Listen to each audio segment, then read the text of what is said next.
5 വർഷത്തിന് ശേഷമാണ് വീണ്ടും മലയാള സിനിമയിൽ എൻ്റെ ആദ്യ നായിക ചിത്രമാണ് മലയാളത്തിലെ ചട്ടക്കാരി. First of all thanks to my producer Suresh ഏട്ടൻ.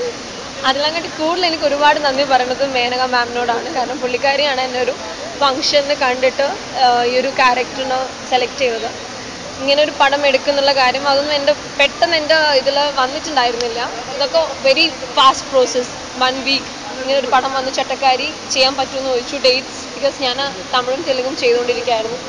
അപ്പം എനിക്ക് ചട്ടക്കാരിനെ കുറിച്ച് ഒത്തിരി ഒന്നും അറിയില്ലെങ്കിൽ പോലും ജൂലി സോങ് ഞാൻ ഒരുപാട് കേട്ടിട്ടുണ്ട് പണ്ട്. ഈവൻ അത് ഹിന്ദി വേർഷൻ എനിക്ക് ഭയങ്കര ഇഷ്ടമാണ്. അപ്പം ആ സിനിമയാണ് വന്നതെന്ന് പറഞ്ഞപ്പം ഇച്ചിരി ഇഷ്ടമുണ്ടായിരുന്നു. പിന്നെ അത് കണ്ടപ്പം I was ready to do the film. പിന്നെ എന്താ പറയുക, എൻ്റെ ഈ കഥാപാത്രം 1974 ലക്ഷ്മി മാം ചെയ്യുന്നതൊരു ഡിഫറെൻറ്റ് ജൂലി ആയിരിക്കും. പക്ഷേ ഇത് 2012 ഷംന ഒരു ഡിഫറെൻറ്റ് ജൂലി ആയിരിക്കും. നിങ്ങൾ എൻ്റെ ഡാൻസിൽ തന്ന എല്ലാ സപ്പോർട്ടും എൻ്റെ സിനിമയ്ക്കും വേണം. ജൂൺ 8 എൻ്റെ പടം റിലീസാവും. നല്ല സിനിമയാണെങ്കിൽ എല്ലാവരും തിയേറ്റേഴ്സിൽ പോയി കാണണം. നല്ലൊരു സിനിമയാണ്. ലവ് ദ മെയിൻ ഇത് ചട്ടക്കാരിയിൽ ലവാണ്.